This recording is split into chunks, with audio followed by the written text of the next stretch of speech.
sabar adalah permata para kekasih Allah. Ya Allah, sabar adalah permata bagi kekasih Allah. Luar biasa Ustaz. Luar biasa, ini kayaknya kata-kata yang mesti kita tanamkan dalam jiwa kita. Sabar adalah permata para kekasih. Bismillahirrahmanirrahim. Assalamualaikum ya Rasulullah. Assalamualaikum wa ala ibadillahi sholihin. Assalamualaikum warahmatullahi wabarakatuh. Alhamdulillahirabbil alamin. Allahumma shalli ala Muhammad wa ala ali Muhammad. Bapak dan Ibu serta kawan-kawan yang menyimak Mishkat TV. Hari ini kita dalam format baru, yaitu podcast dengan guru kita, Ustadz Khalid Al-Walid. Dan kita hari ini masuk pada karya beliau, yaitu Filsafat Sabar, Pelita dalam Guncangan Kehidupan. Dan insya Allah kita akan mendaras beberapa buku-buku karya guru kita ini. Ustadz, apa kabar Ustadz? Alhamdulillah. Sehat ya? Allah sehat. Apa sekarang aktivitas Ustadz? Ya, mengajar, menulis. Ya. Ngomong-ngomong nih, soal tulis menulis ini udah berapa karya? Ada, kalau dalam bentuk buku ya? Sudah ada 17. 17 ya. Insya Allah. Kalau dalam bentuk artikel, jurnal. Udah banyak ya kali ya. Masya Allah, alhamdulillah. Tapi secara umum mungkin terkait dengan tema apa aja Ustaz? Umumnya sih ada 3 tema utama ya. Satu, tema-tema yang terkait dengan filsafat ya, karena bidang studi saya. Yang kedua tentang tasawuf.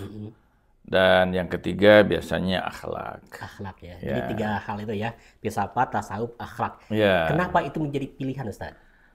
Pertama, filsafat itu saya memang dari dulu gandrung ya pada filsafat. Filsafat tasawuf ya, itu merupakan bidang yang memang sudah saya geluti lama. Karena bagi saya ada banyak pertanyaan-pertanyaan yang mampu dijawab secara rasional oleh filsafat. Filsafat yang rasionalnya itu. Ya, betul. Itu yang menarik saya. Dan itu sebenarnya bermula ya. Sebenarnya juga kalau saya runut sendiri, dari kecil saya suka membaca, dan umumnya buku-buku yang saya suka baca itu buku-buku yang mengajak kita untuk berpikir ya. Berpikir ya. Artinya bukan sekedar sebuah bacaan yang... Saya ada satu novel dulu, saya ingat sekali. Saya membaca buku novel itu mungkin sekitar kelas 5 SD atau 4 SD gitu. Ya. SD udah membaca. Baca buku novel itu judulnya Monte Cristo. Wah, Masya Allah. Saya ingat betul itu 700 halaman lebih ya. Gitu. Tentang bagaimana perjuangan seorang yang melepaskan diri dari sebuah penjara politik ya. Gitu. Dan kemudian melakukan gerakan-gerakan politik pada saat itu. Gerakan-gerakan politik. Iya. Kalau aspek tadi yang tasawuf sebelum yang ke akhlak itu, tasawuf kenapa jadi minat itu? Karena kesucian atau apa? Iya. Begini, tasawuf itu ada 2 ya. Ada tasawuf amali, terkait tentu dengan tarekat dan sebagainya ya. Bagi saya tidak terlalu menarik ya. Bahkan saya seringkali mengkritisi tasawuf jenis yang begini. Pseudo atau gimana itu maksudnya? Mungkin tidak pseudo, tapi membuat banyak orang menjadi fatalistik ya. Bahkan segala urusan diserahkan pada mursyidnya. Misalnya ya, sebagai murid. Tapi saya lebih suka yang spekulatif seperti Ibn Arabi. Kenapa itu Ustaz? Tasawuf Nazari, karena dia satu filosofis, yang kedua memberikan jawaban ya dalam banyak persoalan, tidak dalam sekedar Anda harus zikir sekian kali, Anda harus baca doa ini ya, tetapi dalam membuka wawasan dan berpikir kita. Satu lagi tadi yang terkait dengan akhlak Ustaz. Ya. Kenapa jadi pilihan antum? Ya, akhlak itu kan satu bagian dari rangkaian kedalaman dari agama ya. Agama ya, itu ya. Kita lihat bahwa agama Islam itu agama yang dipenuhi oleh ajaran akhlak ya. Khususnya pada Madrasah Ahlul Bait. Madrasah Ahlul Bait, Madrasah Ahlul Bait itu mengajarkan akhlak yang indah ya sebenarnya, dan itu penilaian diri seseorang sebenarnya secara zahir dalam kehidupan dunia ini kan tentu berdasarkan akhlak ya. Oke Ustaz, kita kembali ke buku nih. Kita sekarang ini Filsafat Sabar, ini buku terbaru ya antum ya, yaitu Pelita dalam Guncangan Kehidupan. Ini senantiasa ya Ustaz, kalau udah sabar itu selalu terkait dengan musibah dan sebagainya. Tidak ada hal-hal yang di luar dari itu ya. Oke, barangkali antum bisa cerita dulu tentang buku ini sedikit. Iya, sebenarnya buku ini ada dua latar belakangnya. Apa itu Ustaz? Yang pertama, biasanya bulan Ramadan saya suka menulis. Oh, ya. Ramadan itu biasanya orang lain mungkin banyak beribadah dalam zikir ya. Antum memilih ibadahnya menulis. Ya. Saya setiap hari biasanya di bulan Ramadan itu menulis, baik itu tulisan yang biasanya saya bagikan, tulisan populer yang terkait tentu dengan akhlak ya, umumnya kepada teman-teman yang dekat. Yang kedua, saya biasanya juga menulis artikel-artikel jurnal di bulan Ramadan. Gitu. Jadi bulan Ramadan bagi saya, ibadah yang saya lakukan itu menulis. Ya. Menulis ya. Nah, ini satu.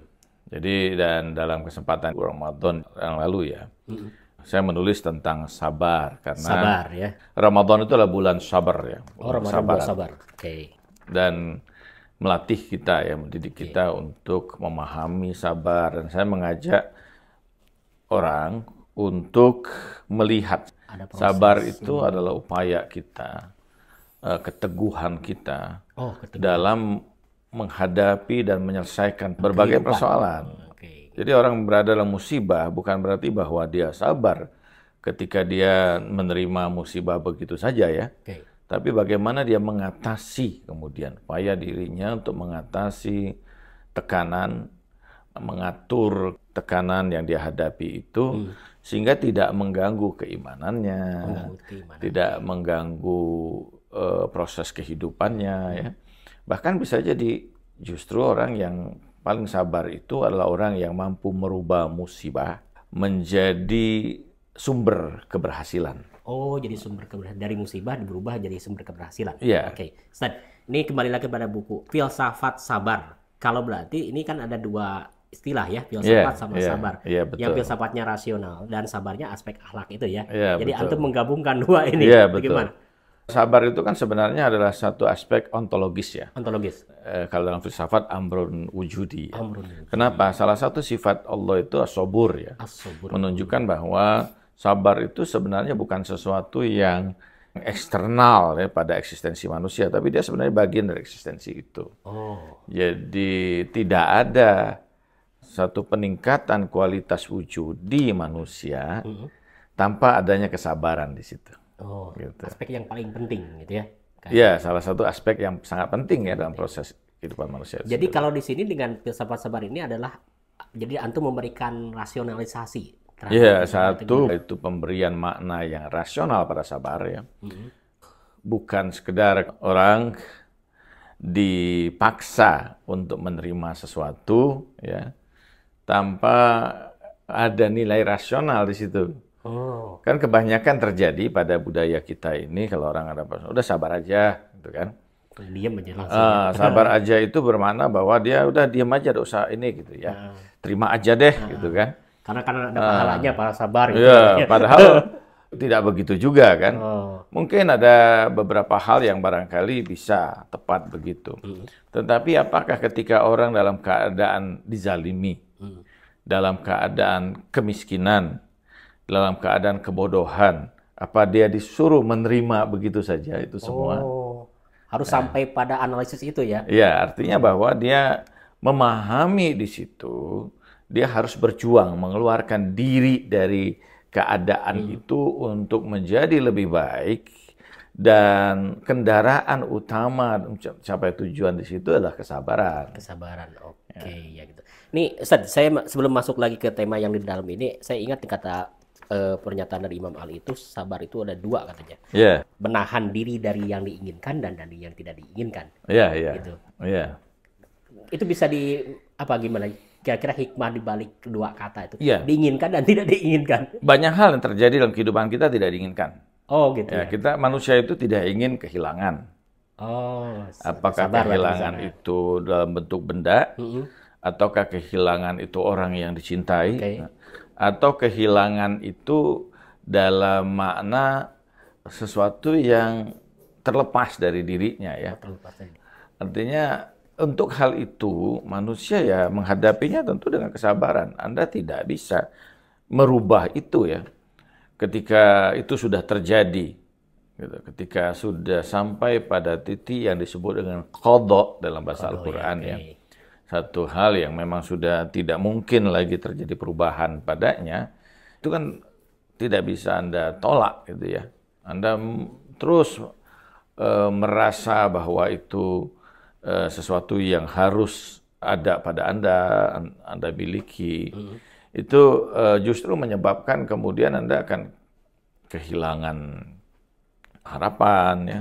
Kemudian justru merusak kehidupan, bahkan kemudian merusak keimanan juga. Ya. Keimanan. Jadi dalam kehidupan ini kan yang lebih banyak, kalau kita lihat, datang pada kita itu adalah sesuatu yang sebenarnya tidak kita inginkan. Tidak kita inginkan. Ya kan? Okay. Kesulitan, Betul. sakit, Betul. Ya, penderitaan, kehilangan. Betul. Ya, itu hal-hal yang tidak kita inginkan. Kadang-kadang dianggap negatif ya. Ya, tapi biasanya di balik itu katanya kan ada sesuatu hikmah dan sebagainya. hikmah Jadi, itu terjadi kalau dia sabar ya. Kalau dia sabar. Ya, dia akan melihat kemudian bahwa derita yang kemudian Tuhan timpakan pada dia justru nanti di waktu yang akan datang menjadi sesuatu yang menguntungkan dirinya. Jadi kita coba lihat misalnya ya. Orang-orang sukses dalam kehidupan ini diawali dengan penderitaan. Derita dulu ya. Derita yang luar biasa. Sehingga bahkan pada waqala Rasul walazina amanu ma'ahu mata nasrullah. Oke, betul. Sampai Rasul dan orang yang beriman bersamanya bertanya, kapan pertolongan Allah itu? Karena begitu beban yang begitu luar biasa kan.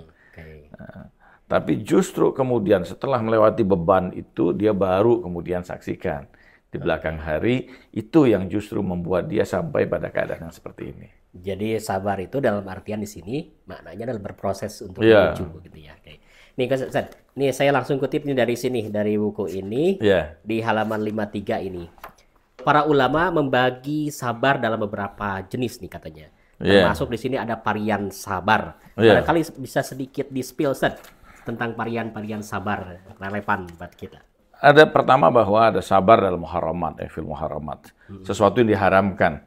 Kadang kita tidak, contoh sederhana kalau sekarang di dalam kehidupan kita kan, bahwa Anda ditilang oleh polisi misalnya. Di situ ada pilihan pada Anda. Apakah Anda mau menyelesaikan di tempat, gitu kan? Iya betul. Saya sering lihat. Ya sudah, itu kan satu resiko yang harus Anda hadapi. Anda siap ditilang, ya. Nanti Anda harus bayar ini berikutnya, misalnya ya. Ini kan pilihan ya. Nah, dan cenderung orang untuk memilih jalur yang mudah. Gitu. Padahal itu tentu diharamkan kan. Sesuatu yang tidak boleh dilakukan. Itu kan bagian dari rasuah ya. Suap, menyuap ya. Dan itu pada saat yang sama bukan, kita tidak melihat bahwa itu sesuatu yang ya sederhana, simpel ya. Tapi efek yang ditimbulkannya. Bahwa kita akan berkata nanti ya sudah gampang bayar aja, gitu kan? Ini kan berbahaya ya, sesuatu yang sepertinya sederhana. Jadi mindset nanti ya. Tetapi kemudian itu akan merubah ya cara pandang kita pada hal-hal yang diharamkan Tuhan. Jadi gampangan melakukannya. Betul. Kita akan jatuh pada keburukan yang besar karena kata Rasulullah SAW adalah bahwa orang yang menganggap ringan dosanya itu adalah dosa yang besar. Gitu. Jatuh ke sana ya, bahaya tuh. Berbahaya. Wah gampang deh kita ini. Nah, dari hal kecil kadang-kadang ini bisa berefek pada hal yang besar ya. Merubah cara pandang kita dan sebagainya. Yang kedua, muharramat apa itu? Sabar fi ta'ah, dalam ketaatan. Ketaatan memerlukan kesabaran gitu kan. Seperti kasus iblis itu ya. Ya. Misalnya dia tidak sabar kan untuk sabaran kan memerlukan ketaatan kan memerlukan kesabaran. Orang ketika haji misalnya ya harus melewati beban yang berat ya. Kadang-kadang kita harus berjuang dengan susah payah ya. Ada orang mungkin dengan cara yang mudah dan gampang dia mendapatkan sesuatu. Tapi bahwa kalau kita mengikuti ketaatan ya, taatan pada Allah, bahwa kita akan menjalani itu dengan yang sulit ya. Sulit, oke. Dalam sholat juga begitu kan. Iya. Sholat secara sederhana saja. Tiba-tiba Kadang-kadang azan, ya. kita ingin buru-buru sholat ya. Betul. Padahal ini kan perlu kesabaran artinya bahwa ini adalah time kita untuk keterhubungan antara diri kita dengan Allah Subhanahu wa taala, gitu kan. Ini special time for relationship with God ya. Jadi dan kita harus sabar dalam waktu itu ya. Gitu. Kita harus sabar mulai dalam takbir, kesabaran, pembacaan ayat-ayatnya dan seterusnya ya. Termasuk dalam banyak ibadah yang lain, ketaatan ya. Dan juga dalam tentu contoh yang paling sederhana ketika kita menemukan jalan ya, yang kita melihat bahwa jalan ini adalah jalan yang memang diajarkan oleh Rasulullah, walaupun melalui kemudian keluarganya. Keluarganya, oke ya. Dan mulailah kemudian beragam fitnah terjadi. Wah, itu juga berarti memerlukan kesabaran di sana. Betul. Artinya di situ sangat diperlukan kesabaran ya. Bahwa man taba'ani, kata Imam Ja'far Shadiq sallallahu alaihi, fal yasta'id bala'an jilbaban. Gitu kan. Barang siapa mengikuti kami, maka hendaklah mempersiapkan diri untuk menjadikan bala itu sebagai jilbabnya dia. Artinya akan ditimpa fitnah, kecurigaan, betul. Pandangan yang miring, gitu kan. Padahal kan orang yang mengikuti keluarga Rasulullah SAW, pada intinya dia mengikuti Rasulullah. Betul. Walaupun mungkin jalannya melalui keluarganya ya. Ya itu sah-sah saja. Betul. Nah, Ustaz, sebelum lagi ke tadinya saya ingin masuk kepada teladan, tapi ini kayaknya menarik juga nih. Ada tingkatan keadaan sabar di halaman 81 itu. Iya. Guncangan paling berat ketika awal musibah mengguncangmu, kata Nabi Muhammad SAW. Tingkatan keadaan, kalau tadi kan varian ya. Iya. Apa Ustaz? Ininya bisa di-spill mungkin. Yang pertama ketika hempasan, ujian itu tiba-tiba datang dan kita tidak siap kan. Tidak siap ya. Ya, betapapun kita mungkin ya kita mengetahui lah bahwa kita pasti akan berpisah ya. Pasti akan kehilangan. Membuat kita shock gitu ya. Ya, tapi ada kalanya peristiwa itu terjadi tidak ada tanda-tanda sebelumnya kan. Iya. Nah, betapa banyak orang misalnya kehilangan pasangannya dalam waktu yang tiba-tiba. Tiba-tiba, oke. Itu seperti keadaan yang dunia ini runtuh. Kehidupannya menjadi gelap. Dia tidak bisa menggambarkan apa yang terjadi setelah ini. Betul. Ini makna atau tingkatan yang disebut bahwa pada tingkatan kesabaran pada ini, dia harus disebut dengan tasabbaro. Tasabbaro itu dia harus dengan segala usahanya untuk bersabar menerima itu. Ini totalitas guncangan sekarang ya. Ini kan guncangan yang sangat dahsyat ya, di awal itu. Nah, itu tahap paling awal ya. Gitu. Ini tahap yang paling berat sebenarnya ya. Tahap yang di situ ketika orang dalam keadaan belum siap betul menghadapi itu, dan biasanya itu kan seperti jiwa kita pun seperti hilang ya. Banyak orang yang kemudian jatuh pingsan atau histeris dan sebagainya. Lebih ketidaksiapan itu berarti aspek jiwa biasanya Ustaz. Iya betul ya. Aspek jiwa ya. Ya jiwa, bagaimana tidak misalnya ketika seorang istri dengan anak-anak yang masih kecil baru memulai kehidupan, bergantung kepada kehidupannya pada suaminya, dan tiba-tiba karena kejadian tertentu, eksiden atau dan sebagainya, si suami yang menanggung semua beban itu meninggal dunia. Jadi beralih nanti kan. Kita bisa bayangkan bagaimana apa yang terjadi pada si istri ya. Melihat anak-anaknya, bagaimana masa depan anak-anaknya. Kalau memecahkan seperti itu gimana Ustaz? Karena kan bayangannya kan masa depannya hilang bagainya, tidak ada yang menanggung. Padahal kan Tuhan senantiasa bersama kita. Ya, di situ satu tentu ada beberapa hal ya. Tentu berbeda ya tingkatan kualitas keimanan seseorang ya. Tentukan kualitas. Siap. Ada orang yang memang sudah kuat keimanannya ya, dia menganggap ya dia serahkan pada Allah, dia yakin bahwa ini merupakan jalan yang Allah pilihkan untuk dia kan. Pasti Allah akan menjaga dia dan sebagainya.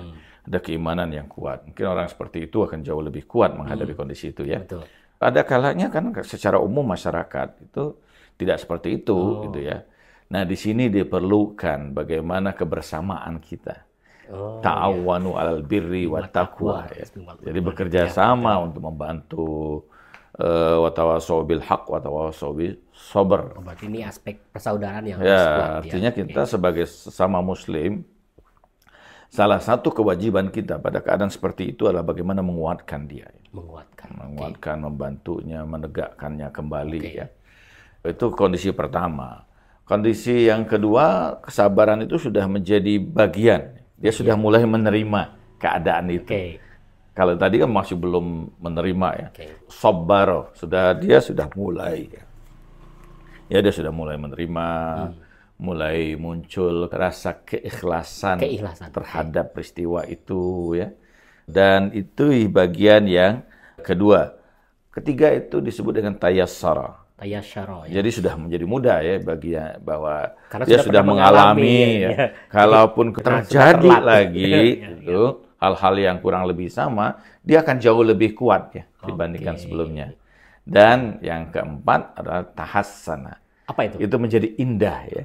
Kesabaran itu bagi dia menjadi sesuatu yang kemudian menjadi indah. Karena dia bisa memberi makna atau gimana sih? Karena ya satu bahwa dia memahami bahwa itu sesuatu yang dia hadapi, dia menerima itu. Kalau dia tetap tidak bisa menerima itu, maka itu akan justru menambah beban bagi dirinya. Dan betapa banyak orang yang depresi itu dalam Kangsa ya, itu akibat dia tidak menerima realitas yang terjadi pada dirinya. Bahaya. Sehingga menimbulkan depresi. Iya, bahaya. Jadi penyakit jiwa ya, jadi apa? Jadi sakit, gangguan kejiwaan. Ya. Nah, tapi kalau orang sudah itu jiwanya menjadi jiwa yang kuat, jiwa yang kuat, dia menjadi melihat kesabaran itu sebagai sebuah keindahan, ya. Dan bahkan bisa jadi banyak hal kebaikan yang dia dapatkan setelah kemudian dia melewati tahap-tahap tersebut. Oke, Ustaz. Kita sekarang masuk lagi nih. Ini mungkin bagian akhir ya. Buah manis dari kesabaran. Ini barangkali bisa dieksplor, Ustaz. Di halaman 111. Buah manis dari kesabaran. Jadi dalam kesabaran itu ada buahnya, ada yang kita dapatkan ya. Oke. Di sini katanya misalkan dikutip Al-Imran ayat 200 ini. Bersabarlah kamu, kuatkanlah kesabaranmu, tetaplah bersiaga di perbatasan dan bertakwalah kepada Allah. Nih, agar kamu beruntung. Gitu. Apa maksudnya Ustaz di sini? Buah manis dari kesabaran itu. Ya, pertama kesabaran ini sebagaimana Nabi mengatakan bahwa sabar itu ya awaluhu murran. Awalnya itu pahit ya. Gitu. Yang isinya derita aja di awal itu kan. Nah, tapi bahwa akhiruhu kata Rasulullah halun. Halun, manis ya. Atau manisan ya, halun ya. Murran, awalnya murran, akhirnya halun ya. Artinya keindahan. Sabar itu ya. pahit di awal, manis di akhir. Iya, manis di akhir. Jadi orang yang bersabar itu dengan makna kesabaran yang benar ya. Itu bukan dia menjadi fatalistis ya. Atau kadang-kadang ada orang yang eskapis ya. Eskapis itu lari justru dari keadaan itu ya. Itu bukan orang yang sabar ya sebenarnya. Yang eskapis ya. Melari orang yang kemudian meninggalkan kehidupan betul. Iya, saya ada seorang sahabat yang kemudian ikut kelompok tertentu yang sudah melupakan akhirnya keluarganya ini dan sebagainya. Gitu. Ya, betul. Hanya dalam makna ibadah ya. Dan itu menghasilkan banyak hal ya. Orang-orang sukses dan sebagainya itu kan berangkat dari kesabaran. Yang tadi itu. Ya. Baik, Ustaz. Ini sebenarnya buku yang tidak hanya untuk mereka yang cenderung rasional atau misalkan akademik ya, tapi juga mereka-mereka yang khususnya kaum awam dan sebagainya bisa membaca buku ini. Iya, buku ini saya buat dengan pola populer bahasanya Kang Asa. Walaupun tentu dalam pendekatan filosofis ya atau falsafi, tapi saya coba untuk membahasakan dengan bahasa populer sehingga semua orang bisa menangkap ini. Ya. Dan satu hal juga bahwa ini saya bawa atau saya angkat beberapa hal-hal yang memang real terjadi ya di sekitar kita. Atau juga di sekitar saya. Sebagai contoh pada bagian akhir, ini sebagai penutup mungkin Kang saya, saya ingin bacakan satu kisah ya sebenarnya itu. Kisah tentang sahabat saya ya. di bagian paling akhir ya. Oke. Saya ingin membaca saja dari apa yang saya baca ini ya. Silakan, Asa, jika diperkenankan ya. Silakan. Ya, ketika kuliah doktoral, saya memiliki sahabat yang sangat dekat. Sahabat saya ini mantan sekretaris menteri di negeri ini. Seperti ada chemistry di antara kami, sehingga kami begitu dekat. Kadang kami memanfaatkan villa beliau di puncak di antara waktu-waktu kuliah kami yang padat. Saya sering membantu beliau membuat tugas-tugas kuliah. Anak laki-laki beliau yang namanya diambil dari nama kitab hadis akhlak cukup dekat dengan saya. Bahkan ketika mulai kuliah di TB, saya yang mengantar ke Bandung. Dalam satu kesempatan, beliau secara khusus minta saya ke rumahnya. Di Bilangan, Bintaro. Rumah itu cukup lumayan. Berlantai 2 persis di Jalan Raya Bintaro. Itu pertama kali saya ke rumah tersebut. Ada satu rumah lagi yang lain yang lebih kecil, tempat kami biasa berkumpul. Saya melihat rumah di Bintaro ini agak suram. Dan aura yang saya rasakan kurang mengenakkan. Seakan ada hal-hal yang kurang baik terjadi di tempat ini. Kami ngobrol sambil menonton TV dan ngopi. Dia tahu saya pecinta kopi. Kemudian beliau secara serius menatap saya dan berkata, Khalid, ada hal khusus yang ingin saya ceritakan. Saya ingin menitipkan putra saya kalau sesuatu terjadi pada saya. Saya sepenuhnya mendengarkan dan tidak ingin memotong cerita beliau. Kemudian beliau melanjutkan, istri saya saat ini sudah tiada. Dulu kami menikah karena kami masih ada ikatan keluarga. Di awal pernikahan tidak ada hal aneh dan semua berlangsung biasa. Suatu saat kami pulang mudik lebaran, dalam perjalanan dari Jawa Tengah menuju Jakarta, hampir saja mobil saya tabrakan. Karena begitu jengkel dengan kata-kata istri yang sepanjang perjalanan tidak mengenakan hati dan kadang menyakitkan. Setelah itu istri saya semakin menjadi-jadi. Kecurigaan, suuzon terhadap teman dan kolega saya, bahkan kadang menunjukkan sikap yang tidak suka secara terang-terangan. Saya berpikir, betapa buruk apa yang ada di hati istri saya ini. Ketika anak kami lahir, beberapa kali anak saya hampir terbunuh. Saat memandikan, ia sempat membiarkan anak kami tenggelam. Untung segera saya selamatkan. Suatu hari ketika saya datang ke kantor, Pak RT menghubungi saya. Ada peristiwa yang terjadi di rumah. Istri saya terjun dari lantai 2 dan seluruh wajahnya hancur. Saya membawanya ke rumah sakit. Dan dari situ kemudian saya ketahui bahwa istri saya menderita skizofrenia. Saya berusaha mengobati bahkan sampai ke luar negeri. Dari medis hingga alternatif. Alih-alih sembuh malah semakin parah. Hingga terpaksa saya putuskan untuk memasukkan istri saya ke rumah sakit jiwa. Namun semakin hari kesadarannya semakin sirna hingga tak mengenali saya dan anak kami. Pernah saya pelukkan anak saya, tapi tetap tidak merespon. Saya hadapkan anak saya hingga saya ciumkan. Tatapannya hanya kosong, walau sempat ada tetes air mata jatuh. Ya. Saya bahagia waktu itu, berpikir masih ada kemungkinan sehat, tapi ternyata tidak. Biaya pengobatan semakin membengkak. Saya menjual barang-barang berharga yang saya miliki. Villa yang pernah dulu kita main ke sana sudah saya jual. Juga rumah yang kami pernah mampir. Sekarang tinggal ini yang tersisa. Tidak ada anggota keluarganya yang peduli. Hingga saya tidak sanggup lagi. Saya bawa kembali istri saya ke rumah setelah 15 tahun dirawat. Saya taruh di kamar atas. Saya memandikan, membersihkan kotorannya, menyuapi makanannya. Keadaan dirinya lebih buruk dari mengurus bayi. Pekerjaan saya otomatis kacau dan hidup saya juga berantakan. Di saat yang sama, saya harus mengurus putra saya. Saya kuliah memanfaatkan beasiswa untuk menambah income. Jelas kuliah saya tidak maksimal. Kemudian saya dapati tubuh istri saya panas tinggi dan saya merawat sebisanya karena tidak mungkin dibawa ke rumah sakit. Dan tidak ada dokter yang mau mengobatinya. Beberapa hari kemudian istri saya meninggal dunia. Entahlah, apakah saya sedih atau lega. Belakangan saya merasa tidak nyaman. Saya tidak tahu penyebabnya. Cuman kalau sesuatu terjadi saya mohon, kamu mau mengawasi putra saya. Saya memandang wajah sahabat saya ini. Sekalipun dia menceritakan kehidupannya yang berat, saya hanya melihat wajah yang sunyi.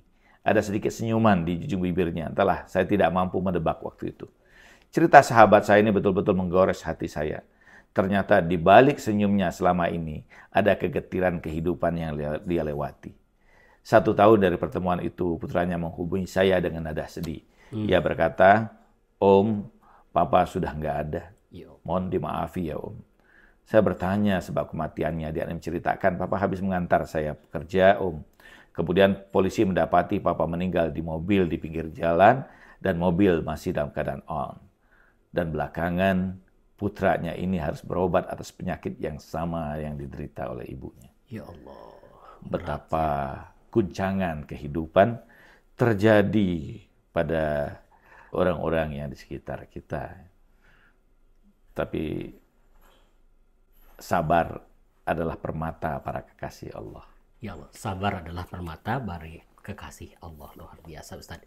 Luar biasa, ini kayaknya kata-kata yang mesti kita tanamkan dalam jiwa kita. Sabar adalah permata para kekasih Allah. Ustaz, terima kasih. Sama-sama, kita lanjut lagi ya. Kita insyaallah. akan lanjut lagi pada buku yang lain. Bapak dan Ibu serta kawan-kawan yang menyimak Mishkat TV, kita akhiri dulu sementara, nanti kita akan lanjut lagi. Wa ma taufiqi illa billah, alaihi tawakkaltu wa ilaihi unib. Dan Nabi wa alihi salawat. Allahumma salli ala Muhammad wa ali Muhammad. Assalamualaikum warahmatullahi wabarakatuh. Ustaz, makasih. Insyaallah.